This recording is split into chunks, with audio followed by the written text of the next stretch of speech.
Big Sills. You know, I've always kind of thought of myself as America's sports doctor. You know, I'm not a reporter or a journalist. I don't like anyone swearing at me. I'd rather have you call me the F word than call me a journalist. But time to time, I actually have people whisper little things in my ear and tell me what's going on with a couple NFL teams. And I got a little bit of insight here for you. Now, let me ask you this before we get going here. Oh, by the way, our Hooters guys, all you have to do today for you to get an opportunity certificates with our proud sponsor, Hooters, 7 locations in the Northeast area. We've been giving out gift certificates, merch, and all that. All you have to do is find a code word and send it to dansilioshow@gmail.com with all your info. Simple as that. And we will name a winner. That'll be on Football Mondays.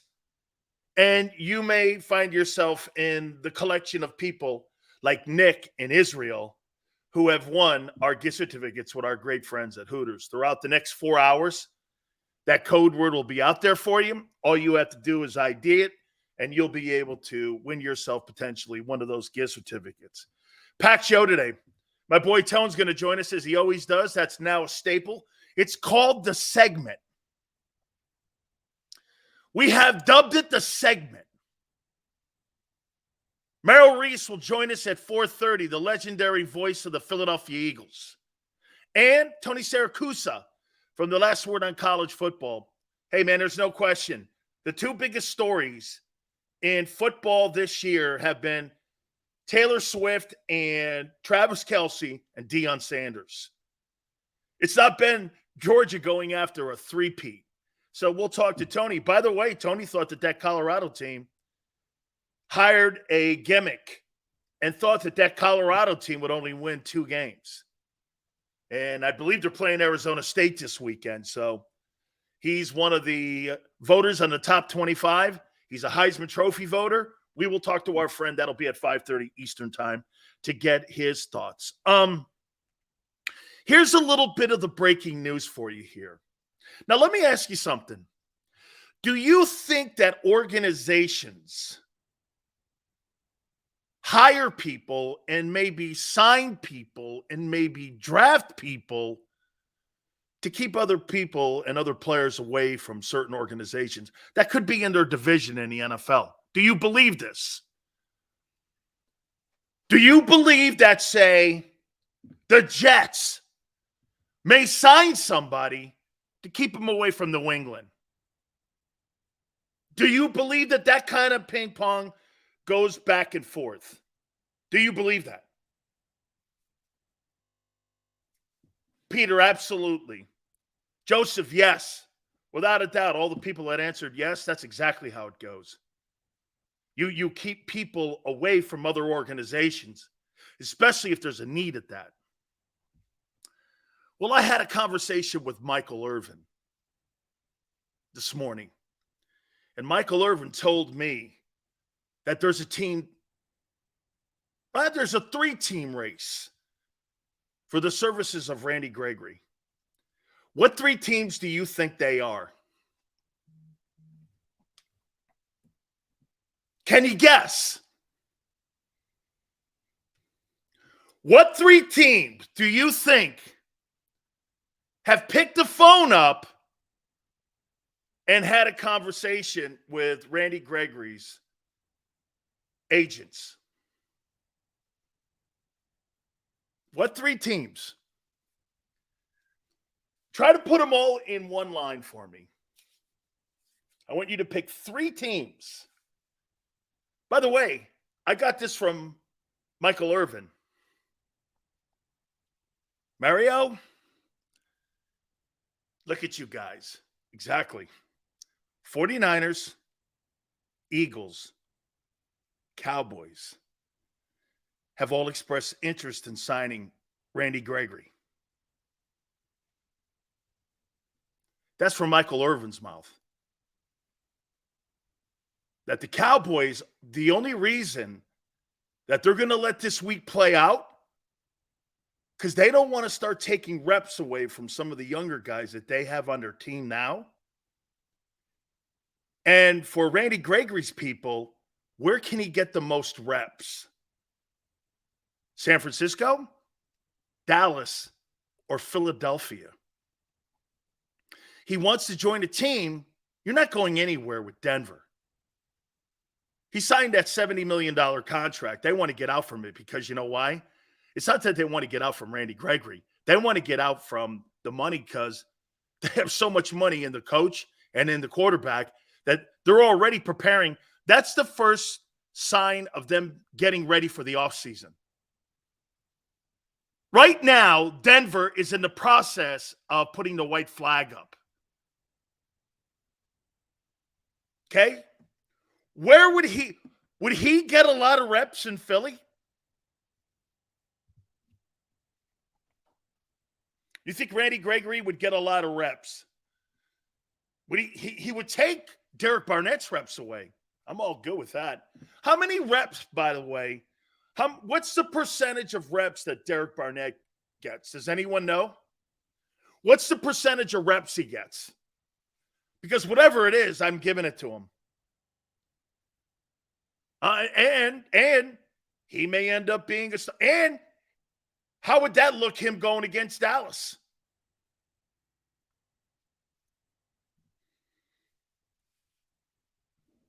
He gets 34 reps a game, Derek Barnett? Derek Barnett gets 34 reps a game. Is that right? Out of 65 plays. Or is that 34% you're saying? 38% of the defensive plays Derek Barnett gets? Boy, that's awful high. Okay? That's awful high. Percentage. Okay, great. Okay, fantastic. Randy Gregory to the Philadelphia Eagles would be what? Because your pass rush right now is not where it was a year ago. Do we agree? You're putting pressure on the quarterback. I'm not suggesting you're not, but I don't really think you're getting a lot out of your ends. I don't think you're getting a lot out of your ends right now. Well, but get this. I think that's going to come around. Last year, there was a push to get defensive tackles by Howie. Maybe there's a push this year to get a couple more depth guys for the edge rushers. Would that be fair? Would that be fair? Okay? Look, I think the pressure on the quarterback, I don't think it's been awful. I'm not going there with that. I don't think that that's been awful at all. You're just not getting home as much. I think that's got a lot to do with your back end and your secondary play and a little bit of your inconsistency in linebackers. Now, look, I think the backers the last 2 weeks have gotten better. Okay? I actually like this move. And you're going to get him for pennies on the dollar. Because once he clears, see, people right now with the cap the way it is, and most salary caps right now are kind of, they're pushed to the limit. There's not a lot of football teams, maybe outside of Chicago or places that are in complete chaos, that have a lot of cash right now. So you're going to see this guy clear waivers. He's a $12, $13 million. Nobody's paying him that. You might get this guy for $2.5 million. You might get him for $2.5 million. Would you be interested? Boy, I sure would. I think he'd make a welcome addition. How would they use him? More depth on your edge rushing would increase and help your defensive tackle play. If you can get those edge rushers back up to just looking a little bit like you did a year ago, it'll be the best D-line in the NFL, and that includes the 49ers. Why not add a guy who's a good pass rusher? Look, his decision-making, and one of the reasons that the Cowboys lost him to Denver was they put those clauses in there because, again, there's questionable decision-making. My problem with Randy Gregory has always been his decision-making. You know, when you go into a combine and your agent and everyone are telling you don't smoke weed, and you smoke weed, and then you drop to the third round and you're a first round. He's a first-round talent. He's a first-round talent. But he's a seventh-round decision maker. And sometimes that doesn't plug in with one another. And that's why organizations look at him and go, yeah, I don't know, man. Do I want to bring that in? Now, again, you're not bringing him in to be a starter, but that's the guy that can help your football team. Pass rushing in today's NFL, hey, especially with the quarterbacks you have coming up with Josh Allen, you know, Patrick Mahomes, guys like that, you're going to want to, in my opinion, you're going to want to have more pass rushers. Okay? Would you see, look what Twist says here. I don't want any cow pies. That's so dumb. Like you're in high school. I want anybody who makes my team better. Those stupid, takes like that. You're like this. Are you still in high school? Who gives a shit? Dude, players are loyal to themselves, not organizations. The only people that are loyal to organizations are people like Jason Kelsey, Brandon Graham, people that have been in organizations for a decade. Yeah, I get. But people that have bounced around, you're not loyal. Have you ever heard Keyshawn Johnson talk? He's not loyal to the Jets. He's not loyal to the Cowboys. He's not loyal. Most of these NFL players are mercenaries. They go to the highest bidder. They don't worry about whether they played in Dallas or San Francisco or Chicago. That is a non-factor. Show me the money. Show me the money. That's the only thing you have to look at when you're looking at a mercenary type NFL player that you may want to add to your roster. Who gives a shit about his history? As a matter of fact, I like the fact he played in Dallas. Why would it be an advantage for him to have played in Dallas? I think it's the same advantage that James Bradbury had because he played in the NFC East. Great. He knows the East. Great. He knows all the OTs in the East. He's game planned against New York. He's game planned against the Eagles. He's game plans against the Cowboys because he's got to go against guys in practice every day. That's the kind of sign that makes Howie a legend. Right there. Plus, you keep him away from San Francisco and Dallas. Okay? Right? Bodybuilder goes like this. I thought Robert Quinn would work last year, but this would be a definite upgrade with Gregory. Hey, bodybuilder, the one thing that's for sure, I don't want Howie to stop taking swings because of Robert Quinn. Just because Robert Quinn didn't work, he should stop taking swings? Eventually, you're going to hit the home run.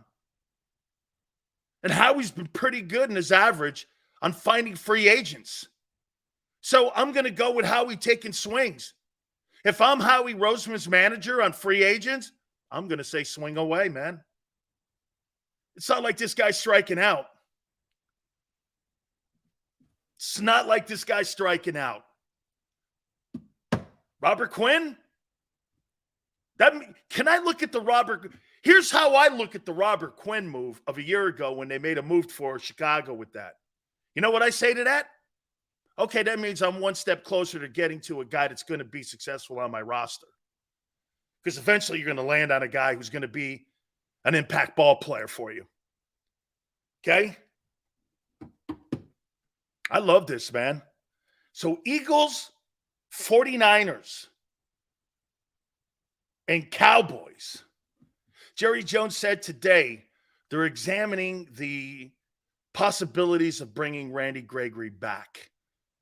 Howie Roseman's on the horn, and John Lynch is on the horn for the Niners. Congratulations. You're now officially back in the conversation on maybe potentially bringing in a guy who could help you. I like it. I like it. That, my friend, is how you win a championship. You're going to win this is a depth move. A move like Gregory works on your depth, because what happens as we go into the season, it becomes the war of attrition. Right? Howie vision. That's it, front and center right there. Absolutely. Absolutely. Let's move off this. Rams on Sunday. We're going to go in depth here a little bit with this Rams team. And we're also going to look at comparisons with the Rams and the Eagles right now, as the Rams are 2-2, the Eagles are 4-0. Again, records right now, like you guys say, it's early in the season, and I'm just going to go by your premise. Your 4-0 record doesn't matter because you think that, quite frankly, it's early in the season still. That's what you guys tell me. So the 4-0 record doesn't matter because it's early in the year. So the 2-2 record for the Rams doesn't really matter because it's early in the season. Correct? Is that right?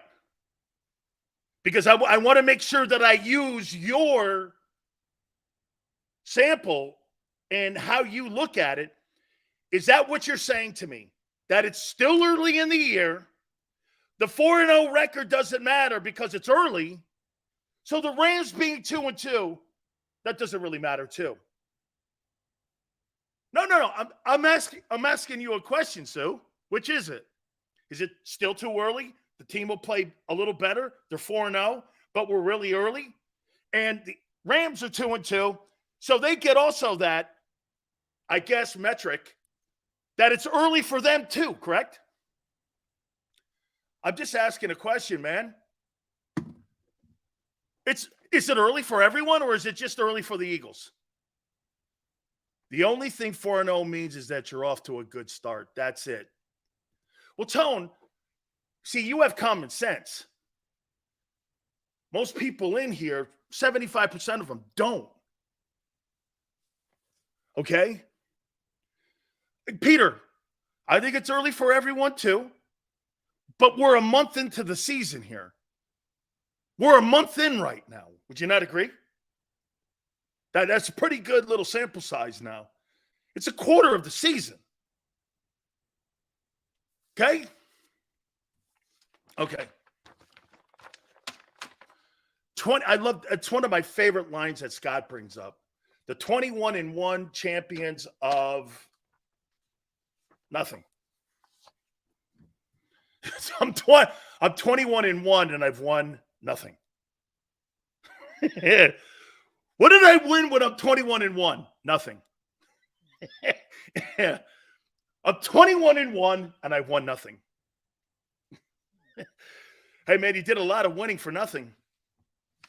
It's great. One of my favorite lines of all time. 21-1, what'd you win? Nothing. Okay.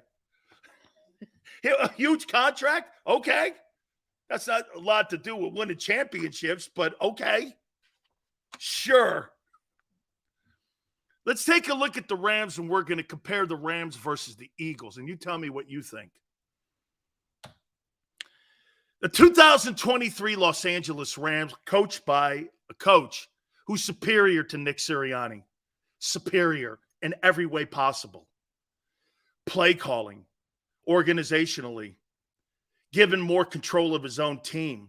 He's the guy that made the move to get rid of Jared Goff to bring in Matthew Stafford.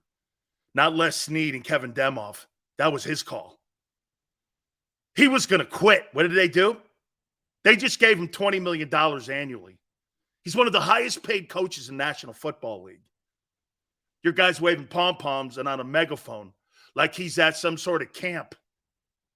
This guy's a coach. This guy's a coach.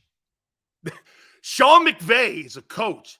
I believe. Hey, and get this. You know what's even crazier about Sean McVay? He's younger. And he's been coaching longer. How's that possible? He's 39 years old, and he's got 2 NFC titles and a Super Bowl. And for the record, he went to the Super Bowl in his second year like your boy did. And Sirianni had the play calling taken away from him when he was 2-5 because he was doing such a shit job doing it. This guy didn't. This guy's one of the best. If I were to really put head coaches in the NFL, who would I put in the top 5? McVay's in there. Andy Reid. You still got to put Big Bill in there because of his overall body of work. I know people go, have you seen him the last 3 years? Well, that's not how you read a book. You read a book all the way through. You don't read a book halfway through or 3/4 of the way through. I know some of you like to do that shit, but that's dumber as it gets. Pete Carroll I'd throw into that conversation. Shit, I'd even throw the guy down in Jacksonville into that conversation. Look at what he's doing with the turd organization in Jacksonville. Getting out to a bumpy start, but it's Jacksonville. Absolutely. That's a play-calling head coach. You got a cheerleader and a CPA. Who's my coach? JC, what's his name? What's his name? The guy Wentworth. JG Wentworth? That's who Nick Sirianni is. JG Wentworth. Hey, you need your money now. When I think of Nick Sirianni, I think of the guy at JG Wentworth driving the bus. You need your cash now? 1-877. Get cash now.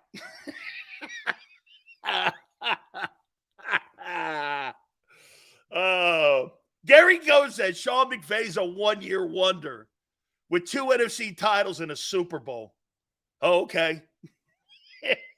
No, not your guy, though, one-year wonder. Guy belongs at the library giving library cards out. But, hey, that's another day. Let's move on from that. I'm sick of talking about the cheerleader. The Rams have done a really good job this year, man. They really have. They've done a really good job at being in the top 10 in both sides of the ball. Okay? They really have. Right now, they're outstanding in the fact that they're 9th in yards allowed when it comes to, how they're playing defense. They're giving up 111 yards per game, and in the past, they're giving 184-8 up. So that's why they're ranked in the top 10 right now. Okay? It's pretty balanced. Raheem Morris has done a heck of a job with a bunch of nobodies. And I think this is going to be a big test for them, to say the least, this game with Philadelphia and them rolling into town. The Eagles clearly are, I believe their defensive line is superior. There's no question about it. I believe that their D-line is going to be better than what this Rams. Aaron Donald really doesn't have another dude next to him like he's had in the past, where he's had a pass rusher. To me, when you took Von Miller off that defense, you kind of left him alone out there. You kind of just left him alone out there. And he really doesn't have, he's a player that impacts multiple players on your defense. Okay? And he really doesn't have another guy that's stepped up yet. My concern to beat the Rams, we have to run Rams defense. That's right. Control the clock. Keep that wide receiver and Kupp. I don't know what Kupp's conditioning is going to be going into this game. Eagle coaches will want to get into a shootout. The Eagle coaches want to get into a shootout. They'll lose games. You know why? It's not because you don't have more talent. It's because you have less talent in coaching. You don't want to get into a shootout with the Rams. You don't have proper coaching to get into a shootout. You do not have the ability to hang with McVay in a shootout. And I don't mean player-wise. I mean coaching-wise. You don't have the coaching. You really think that Brian Johnson is going to out-scheme Raheem Morris, who won a Super Bowl, has a 9th-ranked defense, and then you really think that Sean Desai is going to out-coach Sean McVay in a shootout? I don't want any of that. I don't want any of that. Your coaches have been horseshit this year. With Desai being better. A little better. Brian Johnson is not good. He is not a good play caller. Hello, Eagle fans. Brian Johnson's not a good play caller. When are you going to get that through your head? You're going to wait around. Why are you waiting around? In a Super Bowl situation for a training wheels coach? Why wouldn't you hire the best people available for Hurts? Why? Is it because the GM wants control? Why wouldn't the Eagles have interviewed Eric Bieniemy? Why didn't you at all interview Eric Bieniemy, I wonder? Why? Why would you think you didn't want to interview Eric Bieniemy? To be with Hurts. Why didn't you interview him? Was he not one of the best? If you knew that Eric Bieniemy was going to take a lateral move to be an offensive coordinator, why would you hire a guy with no experience versus a guy who has 2 Super Bowl rings? You never even picked the phone up. Why didn't you hire? How about why not even call him? Why didn't you call him? Why? Why didn't you call? You don't think Andy Reid, who's got a great relationship with the owner and has a great relationship with Howie? I've heard him on the D Gunn and Rob show, and I've seen that, and he loves those guys. You're telling me he didn't recommend Eric Bieniemy to go to Philly and work with Jalen? And no one picked the phone up to call him. Why? Answer the question. Don't aim it at me. Grow up. Why do you think the Eagles did not want to bring an experienced coordinator into the building? Why? Just answer it. Why wouldn't you hire Matt Nagy? Why wouldn't you hire the best offensive coordinator if you think you're this close to the Super Bowl? Why would you bring in coordinators who are lesser than the guys who just left the building? Why? All I'm asking,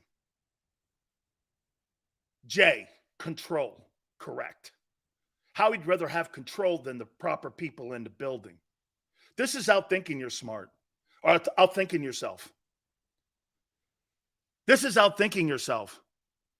If you're going to hire somebody to do brain surgery, would you hire a guy out of Harvard right away? Or would you hire a guy at Harvard Medical who's been there 20 years to do your brain surgery? Oh, I see. You would want an experienced guy doing one of the most critical things possible, but you want the least experienced people in the building in a moment. That's what cost you the Super Bowl. Bad coaching decisions cost you the Super Bowl. Am I wrong? Why didn't you?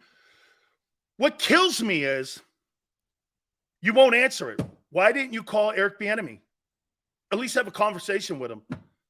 Supposedly, from what I'm understanding from Frank Reich, they never called him. Frank told me they called 2 people and they were going to stay in-house with Brian. Why?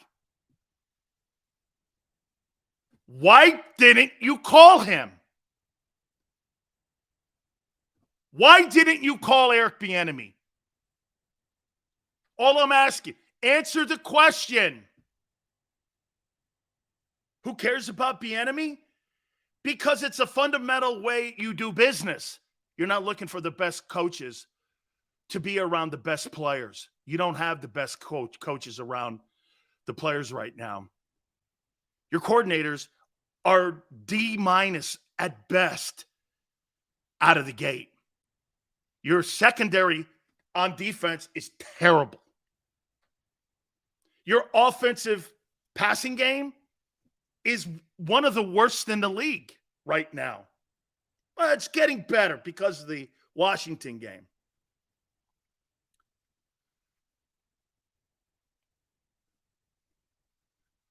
They wanted continuity. So you see what JM says? They wanted continuity. There's not a rip there to that. That's believing in your system and not really evaluating and really doing a self-evaluation. But there's something to that. There's something to that. Okay? I think Brian knew Jalen. That is such a... I don't give a shit if they're childhood friends. That has nothing to do with play calling. How many people in here think Brian Johnson's a good offensive coordinator?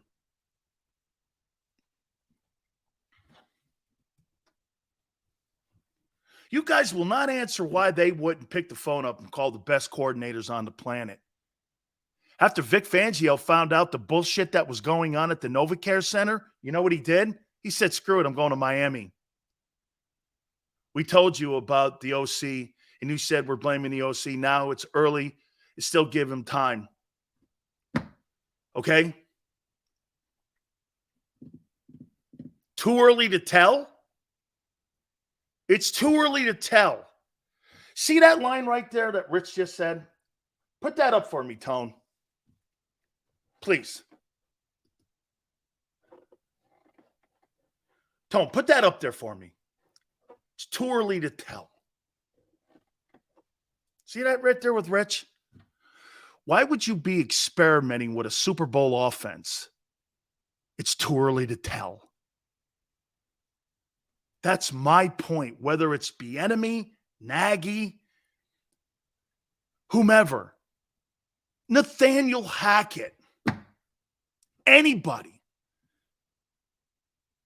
These conversations are better to have at 4-0. You're right, because your offense looks great. Against the dump part of your hey, congratulations. Watch this. Some of these guys in here with this 4-0 conversation wants pats on the back for beating Kirk Cousins, Mac Jones, and Sam Howell and Baker Mayfield. You guys want pats on the back for that. You're not a Super Bowl team beating those teams. Dallas and San Francisco are going to tell us a lot about both teams. That's a Super Bowl mini playoff game. Because that game is going to determine who's going to be the front runner to get home field advantage. Not you playing the Rams or the Vikings. That game is a mini playoff game because it's going to tell us what team is the best team potentially in the NFC. You're not better in San Francisco. You're not playing better.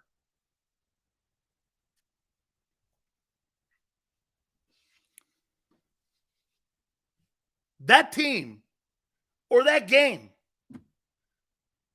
is the best game in the first half of the season. I thought that Buffalo-Miami game would be, but it wasn't.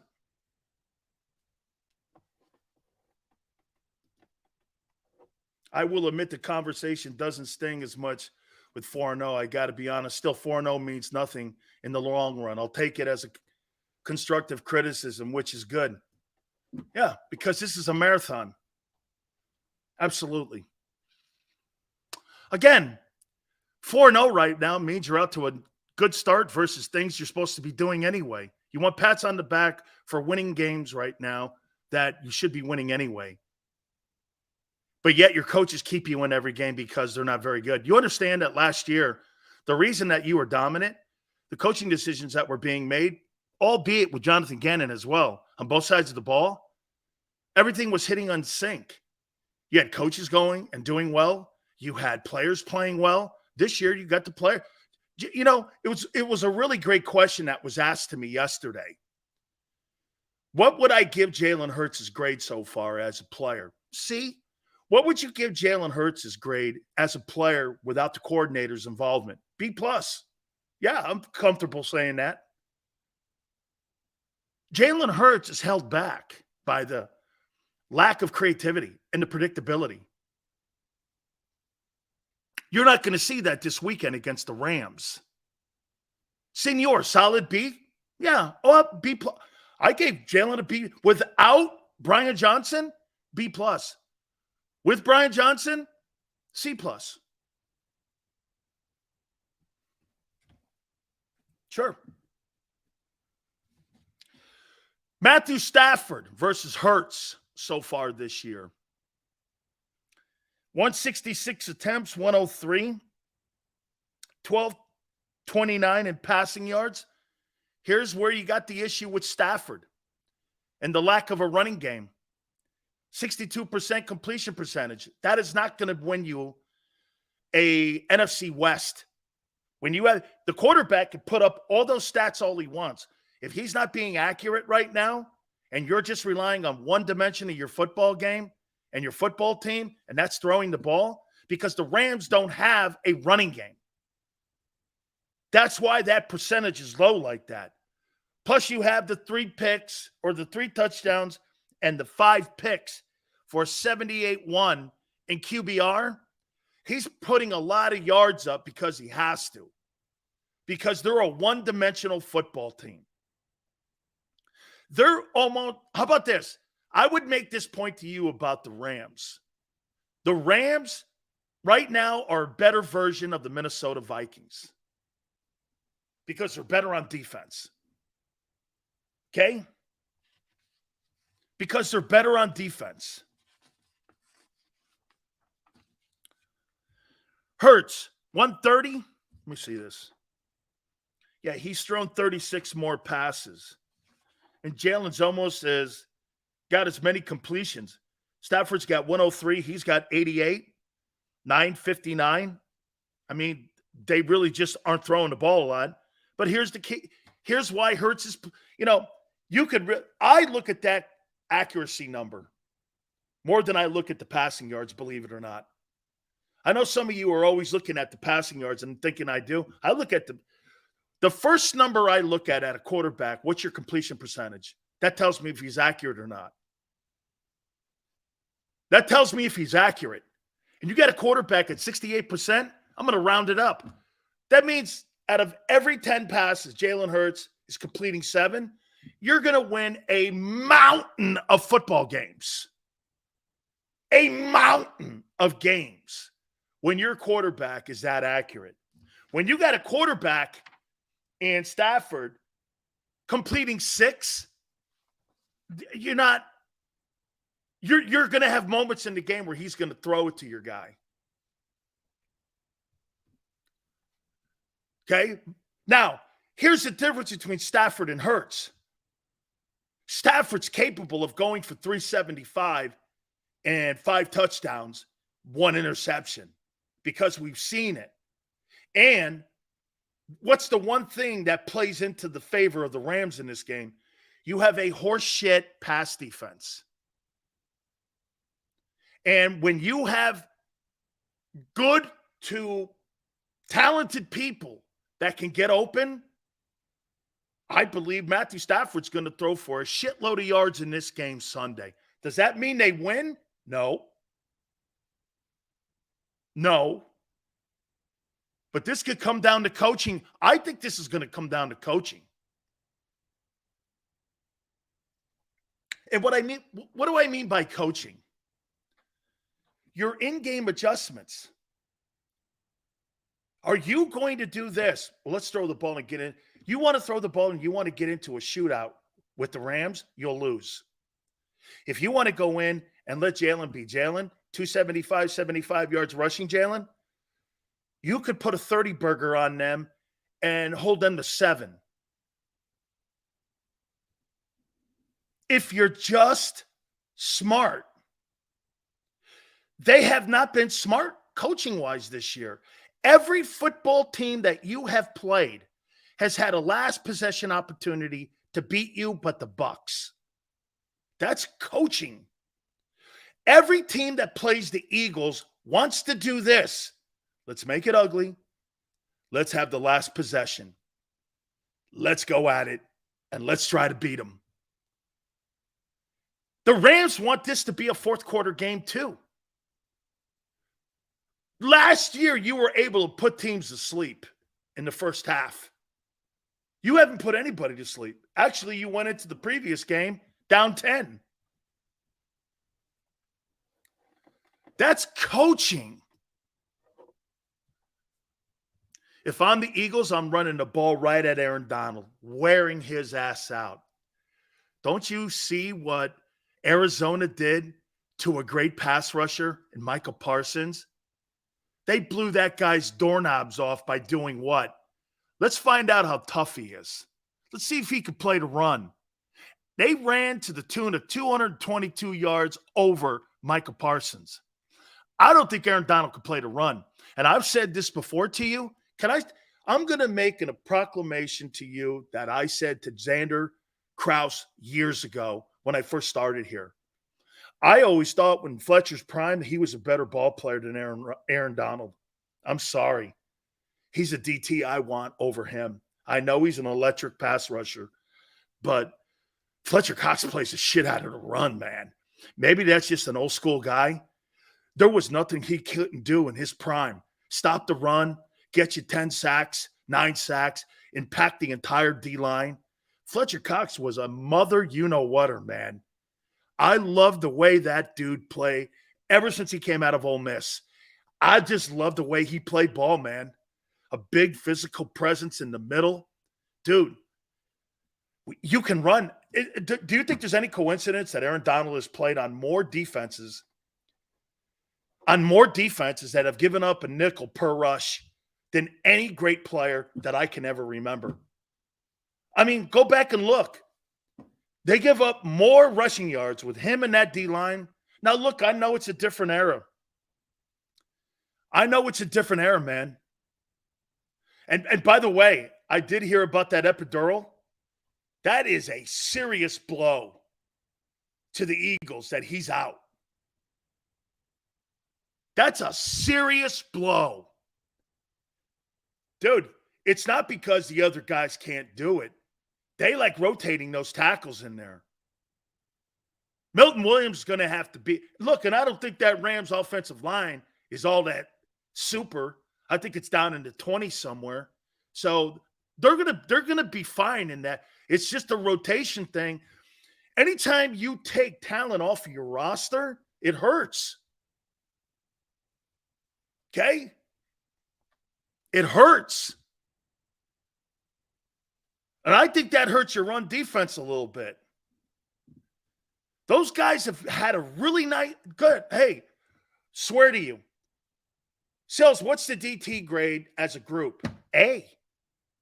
Even against Washington. A. Listen to me. Washington ran the ball for 107. And like, what was it, 3.9 a carry? I'll live with that all night long. Your problems are in the secondary. Your problems aren't in the D-line and the run game right now. Okay?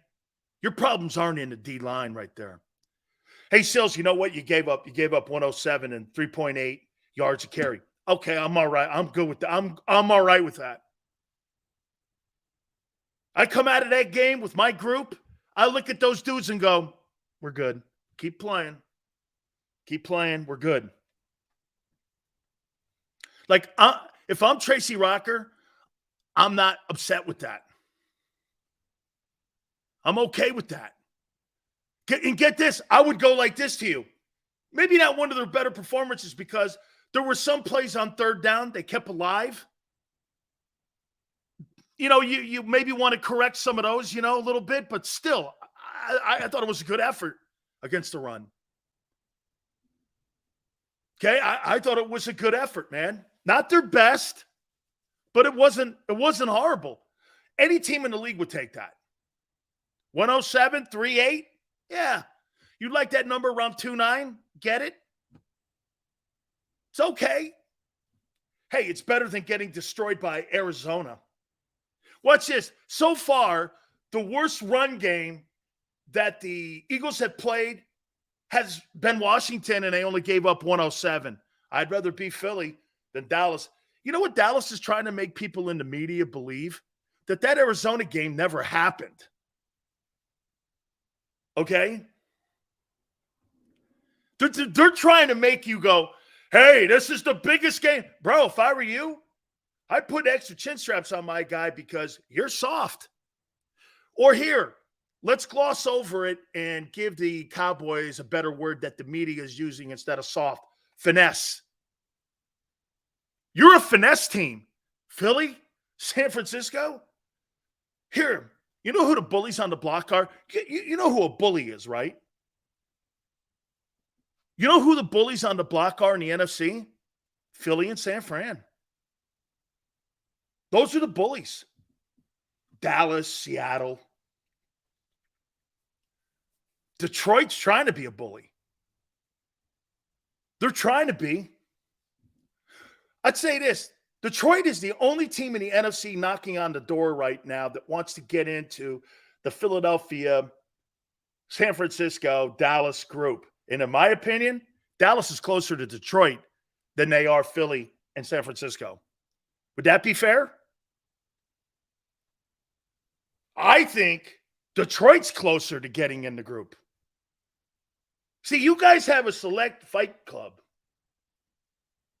that when you get into a football game with Philly and San Francisco, you may lose a ball game, but you ain't losing the fight. Okay? You may win 35-34, but you're going to come out of that game and you're going to need body bags. Damn. We lost half our team in that win.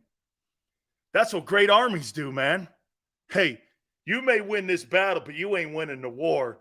And there's going to be casualties on your side that you're not going to overcome. And at the end of the day, we're going to win the war, and we're storming the beaches at Normandy. San Francisco and Philly, okay, they're the bullies. Dallas is a pretend bully. They're pretend. Okay? John McMullen thinks Dan Sileo's full of shit. Nothing but great respect for John McMullen. If that's his opinion of me, so be it. Congratulations to John and his success with Jody. I work for a team here. I don't talk shit on my guys, and I'm sure John was just talking in context of something I said, which is okay. I got great respect for John and a lot of respect for him. He does a great job and a great show. And I mean that with all my heart. Great respect for him. The receivers. Puka Nakua. Am I saying it right? This dude's got 39 catches. 501. 12-8. Who would I rather have? Him or AJ? I won't. Hey, wait a minute. Look at here. I won't embarrass you like that. Or, oh, no, wait a minute. Not you. I won't embarrass myself with that one. Puka, Nakua, Paki. How about this? Can I do this? Mr. BYU. Can I do that, Tone? Is that all right? Mr. BYU. I'm going to go there because I'm not going to try to embarrass myself here with that thing. Look, man, I don't give a shit what. I'm not even going to go through these numbers here with the Rams versus Devontae Smith and AJ Brown. It's embarrassing. Okay, the riches that the Eagles have at the wide receiver position is just unbelievable. There's very few teams in the National Football League. That includes the Rams. The Rams' only advantage that they have in this football game, it's really two things. Three. Well, it's not an advantage either, because I do not believe that Stafford is an advantage over Hurts. Because hey, does Matthew Stafford throw a better football? Yes. Is he a better passer? Yes. Is he more of a threat than Hurts? Absolutely not. But Sills, wait a minute. What about the coaching? Okay, it's kind of even then. The coaches make it even. The coaches bring Jalen back. He's still an advantage, but they make it closer. Okay, they make it closer. The coaches are the ones that have made these games closer, not Hurts. Don't you see that? Surely you see this. It's not Hurts. It's the coaches that have made these games closer. How many times do I come out on a Monday and we talk about you know what? A tone, right? I keep bringing up that third one as a prime example. As a prime example. Okay? As a prime example of fundamental in-game situational play calling and how you look at the game and the feel for the game. Tone says, of course they see it, but they just don't want to admit it to you. Don't you see that third down play is a prime example on how they don't see the game? And I've been repeating that play to you because it shows you the mentality of how they've got their headsets on, and they're looking at the game through binoculars instead of having their eyes wide open and seeing the entire field. That's what young coordinators do. They see the micro in the play and not the macro in the play. Like I said, that 3rd and 1 late in the ball game, there's a really decent chance that they're going to get that first down anyway, Washington. So what do? As a defensive coaching staff, they don't get it. You make them go for it on 4th and 1. Would they with the lesser team? Knowing full well you're going to get field position. What do you do as a coaching staff? Because you're so afraid of giving up the deep pass, you take your corners off and you make it an easier play, the next play on the second try for the first down.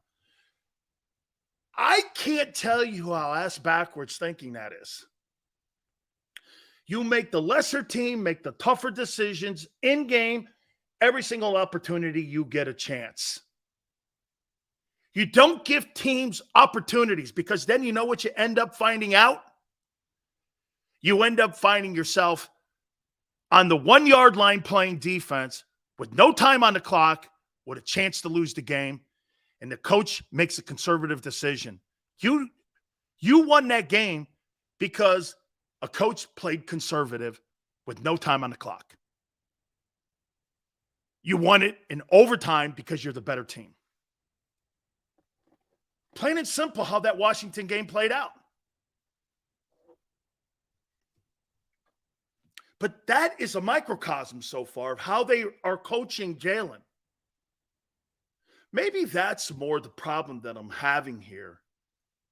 It's not the players are 4-0. The coaching staff's not. Then you got Nick falling on swords for these guys. You don't have to, Nick. The players will. They enjoy playing or they wouldn't be winning. Like I told you a few days ago, fans will scream everything you're saying in front of their TVs on Sunday, but because we got the win, they want to come in here on Monday and pretend they weren't ripping the coaches all day long. No, I know. It's okay. That's what most fans do. What they try to do is they throw 4-0 at you, but how they watch the game is completely different than what they're saying here. Absolutely true. Absolutely true. Absolutely true.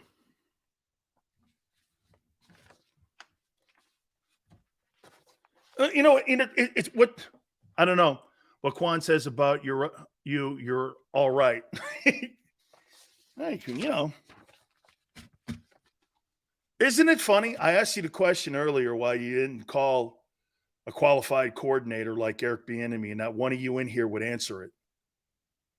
You'd rather take the lesser. So wait a minute. Let me ask you this: you really, for Jalen Hurts and his development as a player, you went with continuity and lesser talent in the offensive coordinator because you thought continuity was more important. Who thought that was more important?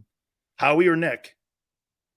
Usually coaches hire the best available candidates possible to fill a role, not a lesser guy, because they like the guy. I'm all for elevating from within. Hey, man, one of the things that I love doing all the time, you know why Tone is on every week with me now? He's talented. He's talented. He deserves an opportunity. I gave Joy Taylor the same opportunity. I give people opportunity that work hard. I've done that my entire time. Entire time. You work hard for me, you get rewarded. Okay? Look, same with Joy. Nobody put Joy on. I put her on. You can do that? Yeah, it's my show. You can make me an update person? Yeah. Have you talked to the bosses? No. No. I know what's good for my program.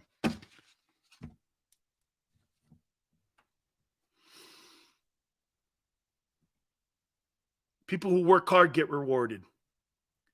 And I get they want to elevate Brian Johnson. Look, you can elevate Brian Johnson when you're 9-8, not when you're 14-3 and you lose a Super Bowl with 4 minutes left in a game. That's not when you elevate training wheel coaches.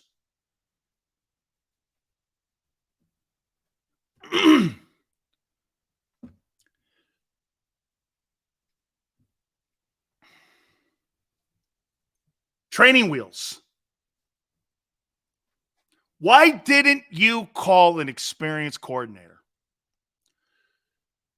For an experienced runner-up Super Bowl, you hired a less dude. Okay? Look at Joey. Jalen Hurts is a better coach than Johnson. Yeah, but don't you know what's crazy? Tone, I knew I saw it from day one. And I pick up these little tiny things. Okay? Why is Jalen sliding before he's hit? Is it me? I think Tony would say, it's one game. Then I saw it in the Minnesota game. Then I saw it in the Bucks game. Then I saw it last week. And I'm like, so they want him to throw the ball more, and they want him to run less, and that's why Kenny Gainwell has more touches and more opportunities than Dallas Goedert, because they're more concerned about Hurts running and getting injured running the ball. So what they decided to do was take the reps away from Goddard. That is an organizational thing. Okay, if I'm wrong, what's the excuse for not getting Goddard involved? When it comes to Bieniemy, I'm sure if he would have taken the Eagles' job anyway, here is why he chose Washington, because there was a clear path to the head coaching job here. He knows Rivera will be kicked out. Well, I'll tell you something here to that take. I just saw two lesser coaches in Philadelphia get jobs. Two lesser coaches get jobs. I've been sitting in that place in Kansas City winning Super Bowls for 12 years. And if Washington turns into a shit show, You know what the owners are going to say? It's Andy Reid. You hurt your value in Washington. That is a massive gamble for Bieniemy to go to Washington. It would have been a grand slam for him to go to Philadelphia. Why? I got a runner-up MVP. I got an organization that's going to do whatever it takes to win. I got a culture in the building that's A+, and you're going to get me the best talent possible.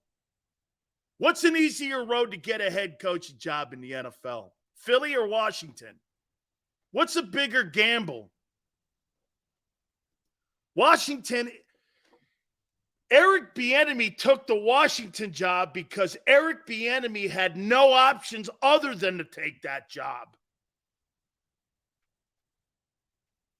That's why.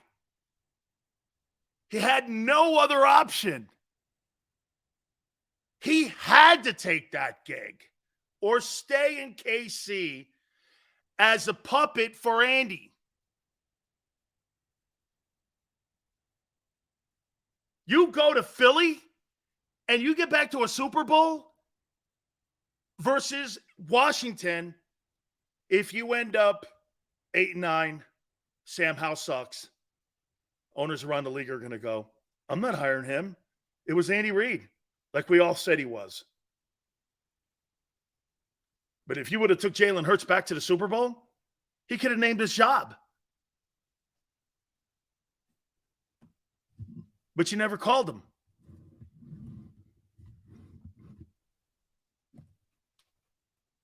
Okay. I guess.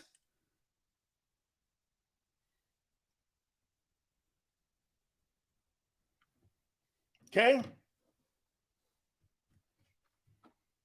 Hour number 2 coming up. Hey, by the way, our great friends at Hooters. We are so proud to have them as the official title sponsor of the National Football Show. We thank you guys so much for doing that.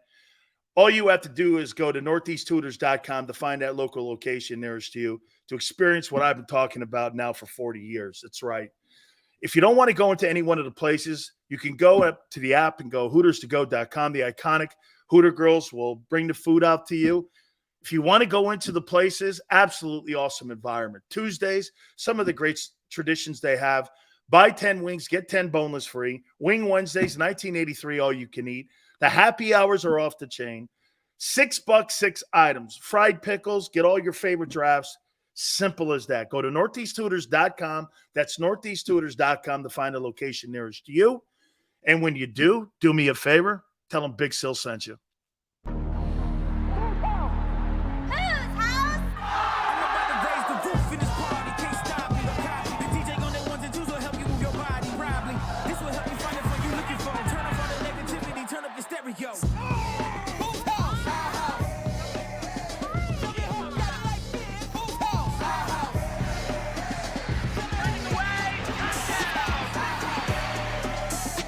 Football and Hooters, the